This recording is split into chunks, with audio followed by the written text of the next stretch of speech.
बाल कल्याण संघ के द्वारा ट्रैफिकिंग की समस्या को लेकर रेडिसन ब्लू होटल में एक कार्यशाला का आयोजन किया गया। मौके पर राज्यपाल, राज्यसभा सांसद सहित कई लोग पहुंचे थे। सभी ने क्या कुछ कहा, आइए आपको सुनाते हैं। The government agencies should make an all-round effort, a cooperation with the Mukhias, a cooperation from the school teachers, a cooperation from the railway, police force. All these are very important. An all-round cooperation is required for this forced migrations to get stopped, and as well as the human trafficking is one of the worst. Especially the women folk are getting victimized by that. All these, an awareness must be created in the society. Who is good, who is bad, cannot be understood by the innocent woman and the children, especially the very young girls. They don't understand. We have to make an awareness among them. That is very important. For that, the schools and the mukhia should play an important role. And I urge upon the already I requested the state government to create an app so that every mukhia will be connected with that app. Anybody who is migrating to the other states should get registered their names through that app, and from where to where they are migrating, who is the migrating, who is their agency who is recruiting them, all should be registered, and we should closely follow it them. Sir, many child labor laboring, illegal mining in Dhanbad. That is, we will take necessary steps so that this will get stopped, because this illegal mining, the children are being utilized. That is very dangerous, and it is inhuman. That has to be stopped. It will get stopped. देखिए, ये शिकायत तो पिछली सरकार में भी माननीय रघुवर दास जी ने भी ये इस तरह की बातें कही थी। होता क्या है कि वीडियो सीओ या कोई भी सरकारी अधिकारी कोई एक पद पे नहीं रहते हैं, इनका ट्रांसफ़र होता रहता है, अलग अलग पद में नए नए लोग आते जाते हैं, और ये व्यक्ति विशेष पर निर्भर करता है कि वो अपने काम को कितनी मुस्तैदी से करें। इसलिए ये शिकायत हमेशा बनी रहती है। कुछ अच्छे लोग भी रहते हैं, कुछ लोग होते हैं जो अपने काम के प्रति लापरवाही बरतते हैं। तो अगर किसी ने लापरवाही बरती होगी, उसको लेकर माननीय मुख्यमंत्री जी का कहना स्वाभाविक है। स्कूल में प्रिंसिपल जब टीचर्स को और स्टूडेंट्स को डांटते हैं, इसलिए चाहते हैं कि अपने स्कूल की बेहतरी के लिए। उसी तरह से अगर माननीय मुख्यमंत्री जी अगर कोई शिकायत करते हैं अपने अधिकारियों के खिलाफ, तो वो निश्चित रूप से लीडर है, तो लीडर हैं। देखिए, वो निश्चित रूप से वो हर एक पर एक्शन भी लेते हैं, लेकिन अगर कहीं कुछ गड़बड़ी होती है तो उसको कहने का अधिकार उनको है राज्य हित में। वो यही बात तो कहना चाह रहे हैं कि जो नहीं सुनते हैं वो सुने, नहीं तो उन पर कार्रवाई होगी। उनको डराने के लिए ही बोला गया है। जैसे कि आप बोल रहे हैं कि ये कारण क्या है, तो कारण यही है कि गरीबी के वजह से ही यहाँ के बच्चों को पलायन करना पड़ रहा है। रोज़गार नहीं है, या फिर जो चीज़ अभी सरकार के माध्यम से काफ़ी चीज़ें आ रही हैं उन तक वो चीज़ पहुँच नहीं पा रही है।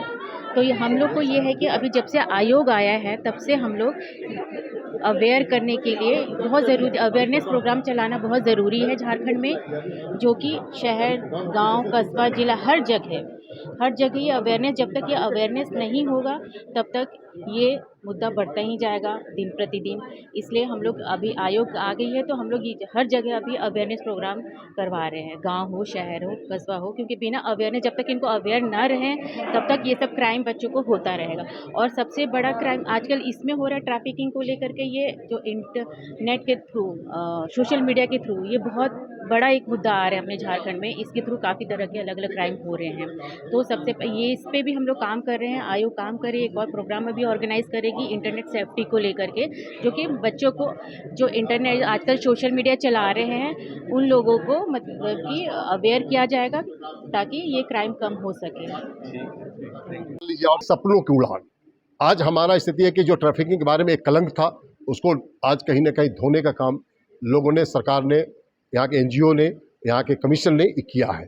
आज हमारी लड़कियां अब सपनों में उड़ान करने के लिए तैयार हैं, और ये परिणाम है कि आज हम लोग मिलकर आगे क्या स्ट्रेटजी होगा। सरकार आगे जो इन बच्चों के लिए एक अलग अलग प्रकार के प्रोग्राम से, मिशन वात्सल एक बहुत बड़ा स्कीम से भारत सरकार का, फोस्टर केयर 4000 पैसे बच्चों को दिए जा रहे हैं। इनको लेकर कैसे अवेयरनेस आए और सरकार की जो एजेंसियां हैं जो काम कर रही हैं उनको और कैसे हम मजबूती प्रदान कर सकें, ये प्रयास के तहत में आज ये कार्यक्रम का शुभारंभ किया गया। और इस कार्यक्रम के माध्यम से हर जिला के जो स्टेक होल्डर्स हैं उनको हम कैसे ट्रेनिंग के माध्यम से उनको सशक्त बना सकें। गाँव-गाँव में आप देखिए विकसित भारत ग्राम संदेश यात्रा के माध्यम से, चूँकि स्कीम्स हैं करीब 46 सोशल सिक्योरिटी स्कीम्स हैं सरकार के, लेकिन लोगों को पता नहीं है। उस स्कीम के बारे में जानकारी देना सो दैट कि जो स्टेक होल्डर्स हैं वो उन बच्चों को, उस परिवार को उस चीज़ों से जोड़ सकें, जिससे हम आज जो एक बहुत बड़ा सरकार झारखंड के बारे में एक लोगों के मन में है कि सबसे ज़्यादा ट्रैफिकिंग होता है, ये एक जो दिमाग में बैठ गया है उसको ख़त्म करने की ज़रूरत है। और बेहतर से बेहतर हम कैसे इन बच्चों के, बेटियों के लिए हम अच्छे परिणाम सामने ला सकें, उनके लिए बेहतर से बेहतर स्वरोजगार, क्योंकि जा क्यों रही हैं, जा रही हैं इसलिए इनको यहाँ बेहतर रोजगार नहीं मिल रहा, जा इसलिए रही है कि शिक्षा की कहीं ना कहीं स्कूल में एडमिशन प्रॉपर हो रहे हैं, 8 क्लास में ड्रॉप आउट हो जा रहे हैं। ये सब मेजर इश्यूज़ हैं जिसको ख़त्म करने की ज़रूरत है। और मुझे लगता है कि इसमें जो सब मिलकर हम प्रयास कर रहे हैं तो निश्चित रूप से हम इस राज्य को child labour free, child trafficking free हम आने वाला समय में करने में निश्चित रूप से। संजय कुमार मिश्रा, सेक्रेटरी बाल कल्याण संघ। ह्यूमन ट्रैफिकिंग झारखंड की बहुत बड़ी समस्या है। आप आज यहाँ कार्यक्रम का हिस्सा बनने आए थे, क्या कुछ कहेंगे? इस बारे में मेरा यही कहना है कि जैसे मैं दिल्ली में रहता हूँ, झारखंड की एक बहुत बड़ी समस्या है, ख़ास तौर से हमारे बालिकाओं के बीच में।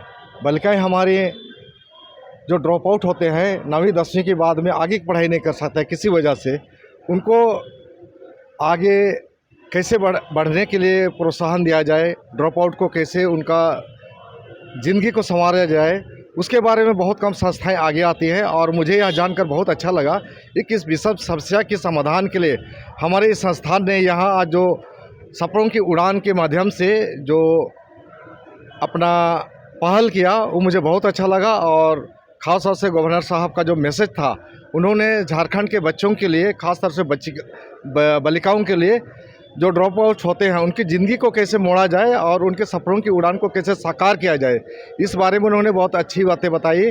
और जो संस्थाएं इस बारे में काम कर रही हैं ये बहुत अच्छी बात है, क्योंकि दिल्ली में मैंने देखा है कि लाखों की संख्या में हमारी बच्चियाँ, खासतौर से झारखंड, उड़ीसा, छत्तीसगढ़ और वेस्ट बंगाल जैसे आदिवासी बहुल्य क्षेत्र से हमारी बच्चियाँ ऐसे जो ड्रॉप आउट्स होते हैं, सब कुछ पढ़ाई के रास्ते को छोड़ करके दिल्ली जैसे शहर, बम्बई जैसे शहर में जाते हैं और वे विलीन हो जाती है।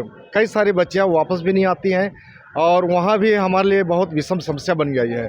और इस बारे में मुझे आज यह जानकर अच्छा लगा कि ये संस्थाएं रांची में ही इसका पहल कर रहे हैं ताकि इनके लिए कुछ अच्छा मुकाम ढूंढा जाए और दिल्ली और मुंबई जैसे शहर में इनको जाने से रोका जाए। परिचय बता दीजिए। मैं सिल्वेस्टर बा दिल्ली में रहता हूं, लेकिन मेरी पूरी आत्मा झारखंड में है। मैं झारखंड के विकास के लिए वहां से निरंतर प्रयास करता हूं और उसके लिए हमेशा काम करता रहा हूं, खासतौर से आदिवासियों के उत्थान के लिए, और आगे भी करता रहूँगा। और मुझे अपॉर्चुनिटी मिलता तो इस बारे में मैं ज़्यादा से ज़्यादा साकार करने की कोशिश करूँगा इन बच्चों के कल्पना को। धन्यवाद। झारखंड में पलायन की समस्या है, ट्रैफिकिंग की समस्या है और जिस तरह से एक संस्था काम कर रही है। देखिए, झारखंड में पलायन की जो समस्या है या जो अभी जनसंख्या घट रही है, ये भी एक समस्या है, बहुत बड़ी समस्या है। आप देखेंगे ट्रैफिकिंग की समस्या है, लेकिन इन समस्याओं के लिए जितना संवेदनशील हो करके काम करना चाहिए झारखंड सरकार को, उस पर मुझे लगता है कि दृष्टि नहीं है। और हम आयोग की तरफ से अभी पिछले महीने आप देखेंगे दिसंबर के लास्ट तक में या जनवरी तक में हम लोग एक बैठक करके इस विषय पर, जिसमें संजय जी से भी बातें हुई है, मिश्रा जी से, कि इस पर एक बड़ा प्रोग्राम बनाना है और इसको कैसे दूर किया जाए। इसमें बाल आयोग, महिला आयोग और विभिन्न आयोग और जो संस्थान सारे काम कर रहे हैं झारखंड के लिए और देश भर में, सबको लेकर के एक संवेदनशील होकर के इस पर बैठेंगे और कार्यक्रम जो चल रहा है, इस कार्यक्रम से निजात मिलेगा। आप देखिए इतना सारा बदलाव देख रहे हैं, ये तो एक परिणाम धीरे धीरे आता है ना। अभी जो महिलाओं के अंदर जो आत्मविश्वास बढ़ा है, ये कहीं ना कहीं एक निरंतर मेहनत का परिणाम है। और आगे ये मेहनत जारी है, इसका परिणाम सुंदर मिलेगा, समय तो कहीं लगेगा। नया जो परिवर्तन का जो दौर चल रहा है, जो हम लोग पुराना ट्रेडिशनल जो काम का था उसको छोड़ने की वजह से कोई पलायन की समस्या नहीं दिखता है। ये देखिए, ट्रेडिशनल वर्क को तो लेना ही पड़ेगा, उसको छोड़ के तो आप बहुत आगे नहीं बढ़ सकते। आप देख लीजिए जितनी बीमारियां हो रही है, जितनी सारी बड़ी बड़ी बीमारियां, कैंसर ले लीजिए, और जिससे परेशान है लोग, आज उम्र घट रहा है, ये सारे ट्रेडिशनल को छोड़ने के कारण ही है। ट्रेडिशनल पर तो आना ही होगा और ट्रेडिशनल को धारण कर लगे। अभी साइंस नए युग का भी धारण करके उसको चलना होगा। जो अच्छाई है उसको लेना है और जो बुराई है उसको छोड़ना है, इससे आगे बढ़ेगा। ठीक है।